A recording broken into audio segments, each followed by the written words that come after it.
పితా పుత్ర పవిత్ర ఆత్మనామమున ఆమెన్. క్రీస్తునాథుని యందు మిక్కిలి ప్రియ సహోదరి సహోదరులారా, ఈ ఆగమన కాల మొదటి ఆదివార ప్రత్యేక సందేశానికి మిమ్మందరినీ ప్రేమతో ఆహ్వానిస్తున్నాను. ప్రియ సహోదరి సహోదరులారా, టైటానిక్ షిప్, టైటానిక్ ఓడను గురించి విననటువంటి వారు ఉండరు అంటే అతిశయోక్తి కాదు. అది అత్యంత విలాసవంతమైనటువంటి ఓడ. ప్రపంచంలోనే అత్యంత ధనికులైనటువంటి వారు ప్రయాణం చేస్తున్నటువంటి ఓడ.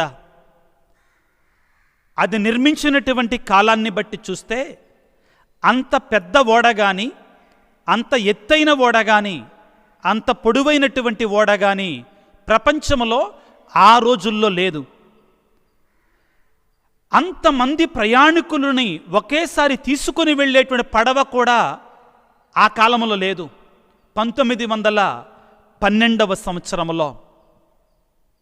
అయితే ప్రియులకు దేవుని బిడ్డలారా, హఠాత్తుగా 1915వ సంవత్సరం ఏప్రిల్ 15వ తారీఖున మునిగిపోయినటువంటి ఈ టైటానిక్ ప్రమాదంలో ఆ టైటానిక్ షిప్పులో ఉన్నటువంటి 2200 పైచిలుకు వారిలో కాపాడబడగలిగినటువంటిది జస్ట్ 700 మాత్రమే.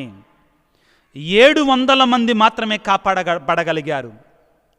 1500 మంది నిట్ట నిలువున నడి సముద్రములో మునిగి చనిపోయారు. చనిపోయినటువంటి వారు కూడా ఎవరు? ప్రపంచంలోనే అత్యంత ధనవంతులు. కారణం, ఆ ఓడలో టిక్కెట్ కొనుక్కోవడానికి కొన్ని లక్షల రూపాయలు. ఎందుకని ఇంత దుర్భేద్యమైనటువంటి పడవ?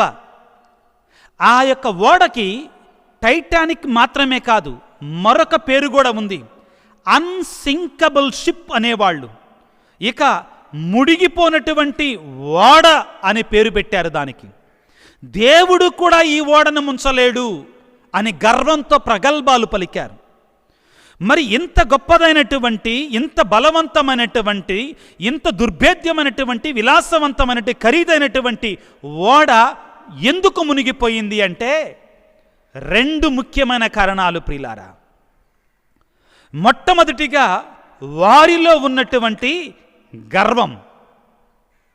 రెండవది, ఈ ఆగమన కాలంలో మనం ముఖ్యంగా ధ్యానించవలసినది ఆ క్రూ మెంబర్స్లో, ఆ ఓడను నడిపిస్తున్నటువంటి ఆ నావికుడు, తన తోడుగా ఉన్నటువంటి వారిలో లేనటువంటి అప్రమత్తత.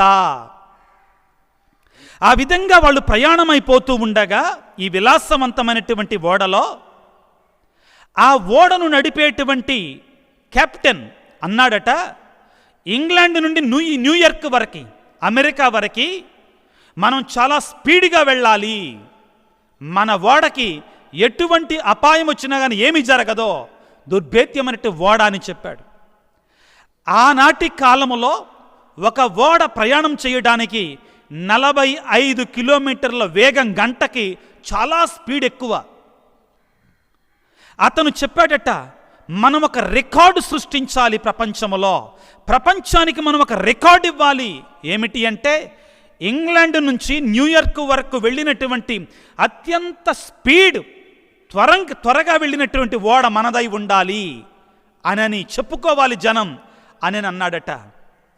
అతను స్పీడుని పెంచమన్నాడట, ఇంకా ఇంకా ఇంకా ఇంకా.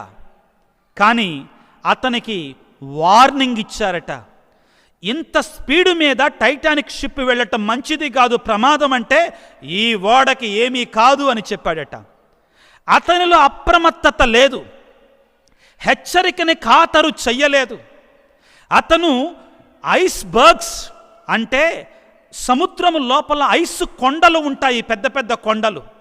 ఆ కొండల ప్రాంతానికి వచ్చినప్పుడు ఆ ప్రక్కన ఉన్నటువంటి పడవల వారు హెచ్చరికలు జారీ చేశారట, అప్రమత్తముగా ఉండండి, అప్రమత్తముగా ఉండండి, జాగ్రత్తగా ఉండండి, ఓడ ప్రమాదంలోనికి వెళుతుంది, ఏం కాదో ఈ ఓడ దుర్భేద్యమైనట్టు ఓడ అని చెప్పారట.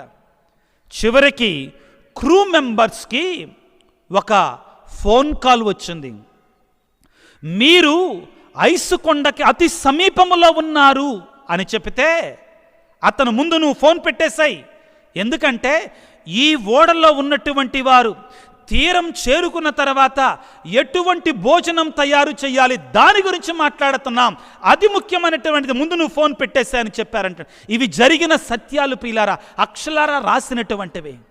ఏం జరుగుతుంది? అత్యంత ముఖ్యమైన హెచ్చరికని, అప్రమత్తతను విడిచిపెట్టి తుచ్చ విషయాలకి వాళ్ళు ప్రాధాన్యతనిచ్చారు. హెచ్చరికను లెక్క చెయ్యకుండా, అప్రమత్తత లేకుండా వాళ్ళు తుచ్చమైన విషయాలకి వాళ్ళు ప్రాధాన్యతనిచ్చారు. అక్కడికి వెళ్ళిన తర్వాత ఎటువంటి భోజనాన్ని, ఎటువంటి విందును తినాలి అనే దాని గురించి వాళ్ళు మాట్లాడుకోవటం ప్రారంభించారు.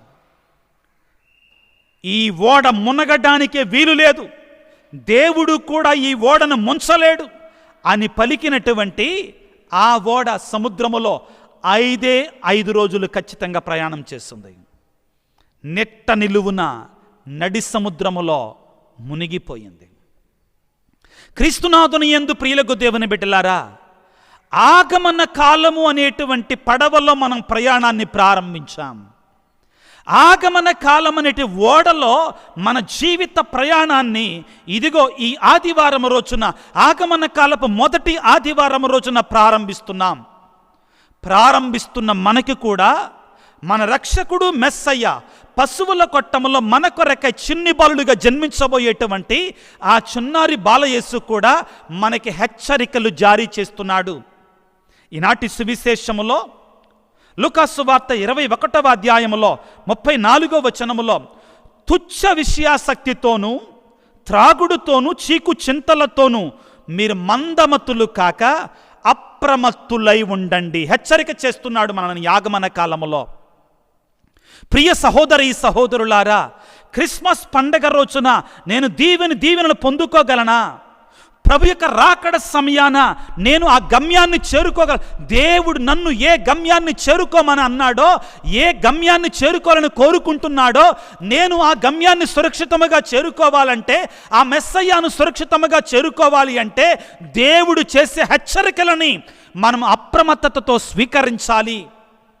ఒకవేళ మనము కూడా ఈ టైటానిక్ షిప్ నడిపిస్తున్నటువంటి కెప్టెన్ కానీ, అతనికి సహకారంగా ఉన్న క్రూ మెంబర్స్ కానీ అలక్ష్యము చేసినట్లుగా, లెక్కలేని తనముతో, గర్వముతో, అప్రమత్తత లేకుండా హెచ్చరికను లెక్క చేయకపోయినట్లయితే, ప్రియ దేవుని బిడ్డలారా, మనము కూడా ఆ గమ్యాన్ని, ఆ క్రిస్మస్ పండగ రోజున, అదేవిధంగా ప్రభు యొక్క 2వ రాకడ రోజున ఆయన మనను చేరుకున్నప్పుడు, మనం ఆయనను చేరుకున్నప్పుడు మనము కూడా అయ్యో మనకి అనర్థమని పలకవలసి వస్తుంది. ప్రభు అంటున్నాడు, హెచ్చరిస్తున్నాడు, ఈ మొట్టమొదటి రోజున ఆగమన కాలములో తుచ్చ విషయాసక్తితో, పనికిరానటువంటి విషయాల గురించి కాదు, త్రాగుడుతోనూ చీకు చింతలతోనూ, ఈ లోక సంబంధమైన విషయాలతోటే మనం చీకు చింతలతో ఉంటున్నామా? లేక ప్రార్థనా జీవితాన్ని, దానికి మన స్వరాన్ని ఇస్తున్నామా? ఆ కెప్టెన్కి ఫోన్ వచ్చినప్పుడు, అయ్యా మీరు ఐసు కొండకు దగ్గరకు వెళుతున్నారు, ప్రమాదానికి దగ్గర వెళుతున్నారు, ఇక జాగ్రత్త, స్లో చేయండి, ఓడని స్పీడు తగ్గించండి, దానిని డైవర్ట్ చేయండి, పక్కకు తిప్పండి అంటే, నువ్వు ఫోన్ పెట్టేసాయి, నీ హెచ్చరిక నాకు అవసరం లేదో, వెళ్ళిన తర్వాత ఎటువంటి విందు తినాలి, ఎటువంటి సరదా చేసుకోవాలి, దాని గురించి మాట్లాడాలి మేము అని లెక్క చెయ్యలేదు. ప్రియ క్రైస్తవుడా, క్రైస్తవ సహోదరి, యేసు ప్రభు ఈ మొట్టమొదటి రోజున నిన్ను హెచ్చరిస్తున్నాడు. త్రాగుడుతోటి, తుచ్చ విషయాసక్తితోటి, అదేవిధంగా చీకు చింతలతోటి, ఏమి తినేద్దామా, ఏమి త్రాగిద్దామా, క్రిస్మస్ పండుగకి ఏ స్టార్ కడదామా, క్రిస్మస్ గుడిని ఎలా తయారు చేద్దామా, నా ఇంట్లో ఎటువంటి డెకరేషన్ చేద్దామా, ఇటువంటివి ముఖ్యమా మనకి? క్రిస్మస్ పండుగ ఎట్లాంటి బట్టలు కొనుక్కుందామా, క్రిస్మస్ పండుగ ఎటువంటి పిండి వంటలు వండుకుందామా, ఇవి ముఖ్యంగా మారిపోతున్నాయా మనకి? క్రిస్మస్ పండుగ ఎటువంటి మేకప్ వేసుకుందామా, ఇవి ముఖ్యంగా మారిపోతున్నాయా? లేక అప్రమత్తత కలిగి మేలుకొని ఉండి, ఈ ఆగమన కాలంలోనైనా కానీ నేను 1 గంట ఎక్కువగా దేవుని సన్నిధిలో ఉంటాను, ఈ ఆగమన కాలంలోనైనా కానీ నేను టీవీ చూడకుండా ఉంటాను, ఈ ఆగమన కాలంలోనైనా కానీ నేను నాలో ఉన్న చెడును తగ్గించుకుంటాను, ఈ ఆగమన కాలంలోనైనా కానీ నేను ప్రతిరోజు దివ్యబలి పూజకు వెళతాను, ఈ ఆగమన కాలంలోనైనా కానీ నేను ప్రతిరోజు జపమాలను జపించుకుంటాను అని మనం అవసరమైన విషయాల గురించి శ్రద్ధ వహిస్తున్నామా? దేవుని స్వరం ఈ రోజున అలనాడు టైటానిక్ షిప్ ఆ యొక్క మేనేజర్ని హెచ్చరించినట్లుగా నిన్ను నన్ను కూడా హెచ్చరిస్తుంది. ప్రియ సహోదరుడా, సహోదరి, జాగ్రత్త వహించుదాం. ఎన్ని క్రిస్మస్ పండుగలను చూడాలి మనం, ఎన్ని ఆగమన కాలాలను మనం దాటిపోవాలి. పేతురు గారు హెచ్చరిస్తున్నారు ప్రియులారా. పేతురు రాసిన మొదటి లేఖ 5వ అధ్యాయం 8వ వాక్యములో, సాతాను అనేటువంటి వాడు పొదల మాటున మ్రక్కి గర్జించు సింహములాగా ఎవరిని కబళించుదామా అని ఎదురు చూస్తున్నాడంటండి, ఎవరిని మృంగివేద్దామని ఎదురు చూస్తున్నాడంటండి. కాబట్టి ప్రభు అంటున్నాడు, అప్రమత్తతతో ఉండండి, జాగరూకత కలిగి ఉండండి, మేలుకొని ఉండండి. ఈలోక సంబంధమైన సంపదలు ఉంటే చాలు, వీటి కోసం మనం అరులు చాస్తున్నామా, లేక ఆత్మీయ జీవితాన్ని గురించి మనం అప్రమత్తత కలిగి ఉంటున్నామా? ఆత్మ పరిశీలన చేసుకుంటున్నామా? మనలో ఉన్న అవలక్షణాలని సాతానుడు అనేటువంటి సింహం పాపము ద్వారా మన మీదకు దూకటానికి సిద్ధముగా ఉన్నాడు. అయ్యో, జాగ్రత్త పడదాం బిడ్డలారా. మనలో ఉన్నటువంటి ప్రతి చెడు కార్యాన్ని కూడా మనం తీసివేసుకోవటానికి ప్రయత్నం చేద్దాం. అదేవిధంగా కొరింథీయులకు రాసినటువంటి మొదటి లేఖలో 16వ అధ్యాయము 13వ వాక్యంలో పౌలు గారు ఈ విధంగా మనందరిని హెచ్చరిస్తున్నాడు.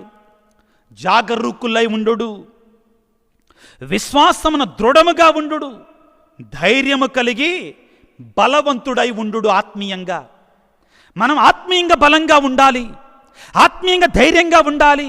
ఎప్పుడు ఉండగలము అంటే మనం ఆత్మీయంగా యేసుతో ఉన్నప్పుడు, ఆత్మీయమైన కార్యాలు చేస్తున్నప్పుడు, దేవుని యొక్క వాక్యాన్ని చదువుకోవటం, జపమాలను జపించడం, దివ్యబలి పూజలో పాల్గొనటం, వ్యక్తిగత ప్రార్థనలో, కుటుంబ ప్రార్థనలో మనం మమేకంగా ఉండగలిగినప్పుడు, ఉపవాసము చేయగలిగినప్పుడు కొన్ని రోజులైనా కానీ ఈ ఆగమన కాలంలో. అదే పౌలు గారు ప్రియులకు దేవుని బిడ్డలారా ఎఫెసీయులకు రాసిన లేఖ 5వ అధ్యాయం 15వ వచనము నుండి మరొకసారి మనందరిని కూడా హెచ్చరిస్తూ ఉన్నాడు. ఏమంటున్నాడు? కనుక మీరు ఎట్లు జీవించుచున్నారు దానిని గూర్చి మీరు శ్రద్ధ వహింపుడు. జ్ఞానహీనులై జీవింపవలదు, వివేకవంతులై జీవింపుడు. ఇవి చెడు దినములు ప్రియులారా, ఇవి చెడు దినములు. కనుక దొరికిన ప్రతి అవకాశమును సద్వినియోగం చేసుకొనుడు. దొరికిన ప్రతి అవకాశాన్ని సద్వినియోగం చేసుకొనండి. ఆగమన కాలము కృపాకాలము, ఆగమన కాలము అనుగ్రహ కాలము, ఆగమన కాలము దేవుడు మనకిచ్చినటువంటి ఒక వరం, ఒక అనుగ్రహం. మనం సద్వినియోగం చేసుకోవాలి. ఈ అవకాశాన్ని, దేవుడిస్తున్న అవకాశం ప్రియులారా, సద్వినియోగం చేసుకొని మారు మనసు పొందాలి. మూర్ఖులుగాక మీరేమి చేయవలయనో దేవుని చిత్తాన్ని గ్రహించి దాని ప్రకారం మీరు జీవించండి. ప్రియులారా, ఈరోజు మనం ప్రార్థన చేసుకుందాం. ఈ ఆదివారం రోజున, తండ్రి, నీ రాకడ కొరకై ఎదురు చూచే ఈ కాలములో మేమందరము కూడా తుచ్చ విషయాసక్తితో కాకుండా, లోక సంబంధమైన విషయాలతో కాకుండా, దైవికమైన ఆత్మీయమైన కార్యాలతో మేము సిద్ధముగా ఉండినట్లుగా మమ్ము దీవించండి. అదేవిధంగా ఓ ప్రేమగల తండ్రి, మా గమ్యాన్ని చేరుకోవడానికి ఈ ఓడ ప్రయాణములో, ఈ టైటానిక్ ప్రయాణములో మేము నిన్ను చేరుకోవాలి అంటే మాలో ఉన్న గర్వాన్ని, అదేవిధంగా అలసత్వాన్ని తీసివేయండి. ఏం కాదులే, ఏముందులే, నాకేమవుద్దులే, బాగానే ఉన్నా కదా, ఇంకేముందులే, ఇట్లాంటి క్రిస్మస్ చూసాం కదా, ఇంకేముందులే, ఇటువంటి లెక్కలేని తనాన్ని నా నుండి తీసివేయి. నీ టైటానిక్ షిప్కి ఏం కాదో, దుర్భేద్యమైనటువంటిది, ఇది బలమైనటువంటిది, దృఢమైనటువంటిది, గట్టిగా నిర్మించబడింది. ఎన్నాళ్ళండి దేవుని ముందు? ప్రియ దేవుని బిడ్డ, ఈరోజు వేడుకుందాం. పౌలు గారు అంటున్నారు, బిడ్డలారా, మీరు ఎట్లు జీవించుచున్నారు ఆత్మ పరిశీలన చేసుకోనండి, దాని గురించి జాగ్రత్త వహించండి. జ్ఞానహీనుల వలె మీరు జీవించకండి, జ్ఞానవంతుల వలె జీవించండి. ఎఫెసీ పత్రిక 5వ అధ్యాయం 15వ వచనం 16వ వచనములో, ఇవి చెడు దినములు, ఇవి చెడు దినములు ప్రియులారా. మనం మంచిగా ఉండాలనుకున్నా కానీ, మనం దేవుని అంటి పెట్టుకొని జీవించాలనుకున్నా కానీ మరలా శోధనలు వస్తూనే ఉంటాయండి. దేవుని సన్నిధికి వస్తాం, అయ్యా ఇక నుంచి నేను తప్పు జోలికి వెళ్ళను, నాలో ఉన్న బలహీనత జోలికి వెళ్ళను, వ్యసనము జోలికి వెళ్ళను. దేవుని సన్నిధిలో కన్నీరు కారుస్తున్నాం, ఒక మాట పట్టు తీసుకుంటున్నాం. గుడి దాటగానే సాతానుడు మన మీద బలప్రయోగం చేస్తున్నాడు. ఎలా, ఏ విధంగా? ఓ పరిశుద్ధాత్ముడా, నా పైకి వేంచేస్తారండి, మా పైకి వేంచేస్తారండి. ఈ శోధన జయింప శక్తిని మాకివ్వయ్యా. వేడుకోవాలి ప్రియులారా. ఈ ఆగమన కాలంలో ప్రియులారా ప్రతి అవకాశాన్ని సద్వినియోగం చేసుకుందాం. పౌలు గారు చెప్పినట్లుగా ఆయన చేరటానికి, మన గమ్యాన్ని చేరుకోవటానికి, క్రిస్మస్ అనేటటువంటి ఆ గమ్యాన్ని ప్రియులారా మనం పాపములో మునిగిపోయి చేరకూడదు. సిద్ధపాటుతో అప్రమత్తత కలిగి జీవిస్తూ ఆ దేవుని యొక్క సన్నిధికి పరిశుద్ధమైన విశుద్ధమైన జీవితాలతో చేరుకోవటానికి కావలసిన పరిశుద్ధాత్మ శక్తిని నీకు నాకు ప్రసాదించమని తలలో వంచి ప్రార్థన చేసుకుందాం. సర్వశక్తిమంతుడా, సర్వోన్నతుడా, రానున్నటువంటి ఓ మెస్సయ్యా, ఎదురు చూడబడుతున్నటువంటి ఓ లోకరక్షక, నీకు స్తోత్రాలు, వందనాలు. మీరిచ్చిన వాక్యాన్ని బట్టి మీకు స్తోత్రాలు తండ్రి.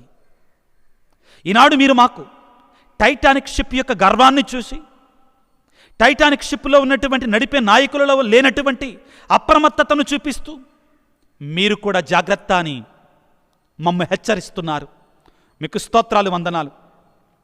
ఈ ఆగమన కాలమనే ప్రయాణములో, ఈ ఆగమన కాలమనే సముద్రములో, ఈ ఆగమన కాలమనే పడవ ప్రయాణములో మేము అప్రమత్తత కలిగి ప్రభువా నిన్ను చేరుకునేటట్లుగా మమ్మ దీవించండి. ప్రభువా, మాలో ఉన్నటువంటి తుచ్చ విషయాసక్తి, తాగుడు, అదేవిధంగా ఇతరత్ర పాపములు ఒకవేళ మాలో ఉన్నట్లయితే, లోకానుసార జీవితం మాలో ఉన్నట్లయితే, చీకు చింతలతో మేము ఈ లోకానుసార బ్రతుకుతున్నట్లయితే తండ్రి, ఇక నుండైనా ఈ ఆగమన కాలంలోనైనా కానీ మా వ్యసనాలని, మాలో ఉన్న తప్పులని, మాలో ఉన్న పాపాలని, మాలో ఉన్నటువంటి చిందరవందర జీవితాన్ని తీసుకునేటట్లుగా మమ్మ దీవించండి. నీ ఆత్మశక్తిని మాకు దయచేయండి తండ్రి. ఈ వాక్య పరిచయలో పాల్గొన్నటువంటి నీ ప్రియమైన బిడ్డలను ప్రభు మీరు దీవించండి. మీ ఆత్మవర్షాన్ని బిడ్డల మీద కొమ్మరింప చేయండి తండ్రి. ప్రతి బిడ్డకు కూడా ఆత్మీయ బలాన్ని, ఆత్మీయ శక్తిని అనుగ్రహించండి నాయన. నీ క్రిస్మస్ పండుగ కొరకై అద్భుత రీతిగా సిద్ధపడే బిడ్డలుగా మమ్మ దీవించండి నాయన. అనారోగ్యంతో బాధపడుతున్న బిడ్డలకు స్వస్థపరచండి తండ్రి. కుటుంబాలలో శాంతి లేనటువంటి వారికి హృదయాలలో వ్యక్తిగతంగా శాంతి లేనటువంటి బిడ్డలను ప్రభువా ప్రత్యేకంగా మేము జ్ఞాపకం చేసుకుంటున్నాం తండ్రి. నీ శాంతిని, నీ క్రిస్మస్ ఆనందాన్ని, నీ క్రిస్మస్ సంతోషాన్ని వాళ్ళకి ఇవ్వమని మానాదురైన క్రీస్తు ద్వారా వేడుకొనుచున్నాము తండ్రి. ఆమెన్. ప్రభువు మీతో ఉందురుగాక, మీ ఆత్మతో ఉందురుగాక. సర్వశక్తి గల సర్వేశ్వరుడు పిత, పుత్ర, పవిత్రాత్మ మిమ్ము మీ కుటుంబాలను చల్లగా దీవించి ఆశీర్వదించి కాపాడుదురుగాక. God bless you. దేవుడు మిమ్ము దీవించుగాక. ఆమెన్.